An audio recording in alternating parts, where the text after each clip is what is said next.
Alright, so we go to Skaven turn 3, and his Doom Wheel this time gets a charge on my archers. He charges his I don't know what they're called, the more elite unit of rats into my men-at-arms, and otherwise just moves as you can see. Now she's in a position to where she can turn into something fierce, and so I'm always trying to do that. I think that's just such a fun concept. Of course, I won't be able to do that till my turn. So otherwise, you can see what he's doing. Yeah, so yeah, the warp cannon kills some knights errant, and I don't know if it's an automatic panic test or if he killed 3. I just don't remember. But whatever it was, not only did he kill some, I failed my panic test. Yeah, this.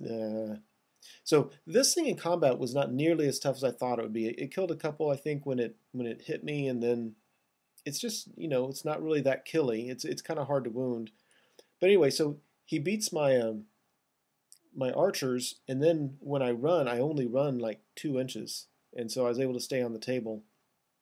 And I assume he opted not to pursue, and so yeah, my archers actually stayed alive, which I thought was kind of funny. So when I went into combat here, I really just needed my men-at-arms to stay 1 round. They had the +1 strength and toughness buff on them, and I thought I had a pretty good chance because they also have a ward save, the same ward save that my knights have because of a magic item that my damsel takes. And then when his screaming bell went off, his guys got 2 attacks each, and as soon as that happened, I was like, I barely had a chance before, and now it's just not going to happen. So I wasn't able to be steadfast. He breaks them and they run. And, not the end of the world, and in some ways might even be better for me. So another look at the board overall. And we go to Brett turn 3. So take at the bottom, my questing knights into the small unit of slaves just to take care of them, get them off the table. Men-at-arms rally. My general tried to charge his screaming bell and failed the charge. That's why he's there.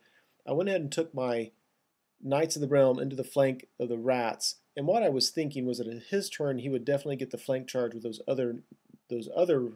slave unit. But my battle standard bearer has the crown of command, so they're going to be stubborn. So I was thinking, this works okay. I think we'll just stay there and hack at them for a while. And eventually I'll be able to get my men-at-arms in there and my questing knights in there. We'll be fine. What I didn't consider was that his rat ogres could see me, and they would be able to charge into the rear of my unit. And there's no reason I shouldn't have seen that, but I didn't. And so now that looks like a very, very costly mistake because his rat ogres are going to come in and just chop me up. If you look at the top right, my knights errant fled off the board. They weren't able to rally. I think they just didn't feel like fighting today. So closer shot. It's a shame it's so blurry. So I decided to weaken these guys with my shooting since they're going to come in, and able to kill a couple of them. And after combat, it looks like that. So Skaven's turn 4. He does both counter charges that I expected. Brings his Doom Wheel over. His Help It Abomination. I'm not sure why he sent him back that way. I don't know if it's just to stay away from my general now. I'm really not sure.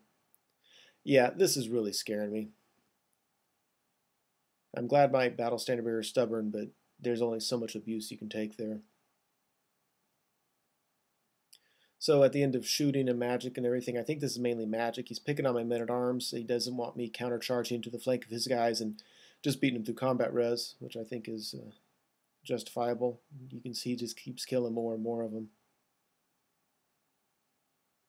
And at the end, yeah, lose a lot of knights, but we stick. Yeah.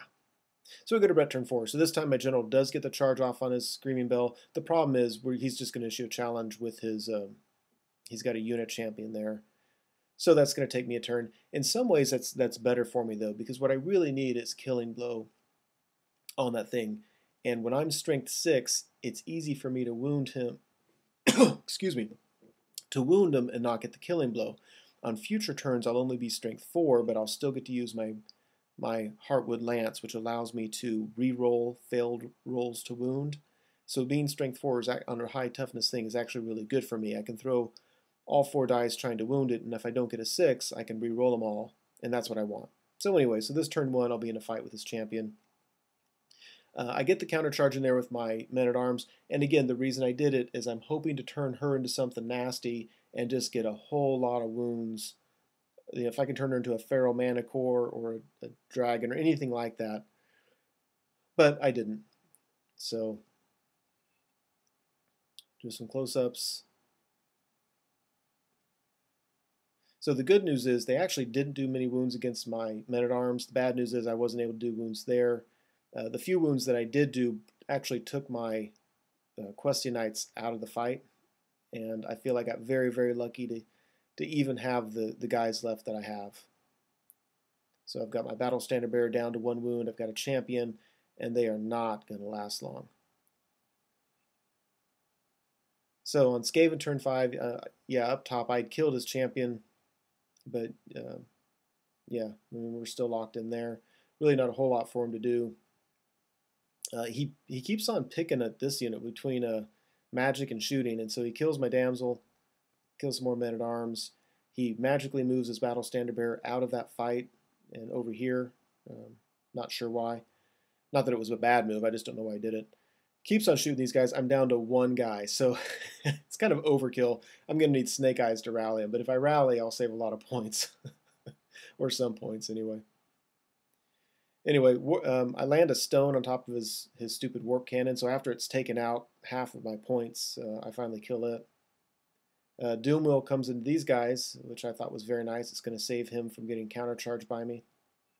It wasn't able to do much. I turn. I think I'm going to beat him with my Questing Knights, but it's just a little too late. General does get a killing blow off on his Screaming Bell, so that's a nice moral victory. Knights of the Realm are now dead, except for my Battle Standard Bearer, who's clinging on to 1 wound, and I have no way of healing that wound. So I think this is a good matchup. I'm realizing that Questing Knights, they're good killers for anything that's high toughness, but they're not really good against elite infantry or anything like that. So that's Skaven 5.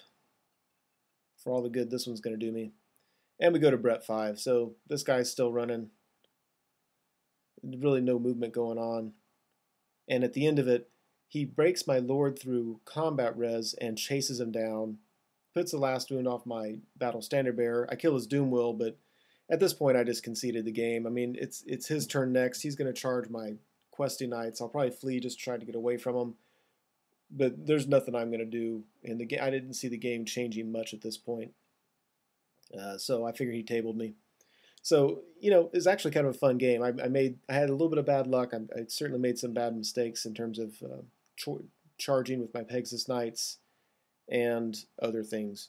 But a great learning experience, and overall still kind of a fun game. I think the Skaven's just kind of a wacky army. It's kind of fun to play against it and try to figure out how to take out just those huge blocks of rats. So anyway, that was it. Hope you enjoyed it.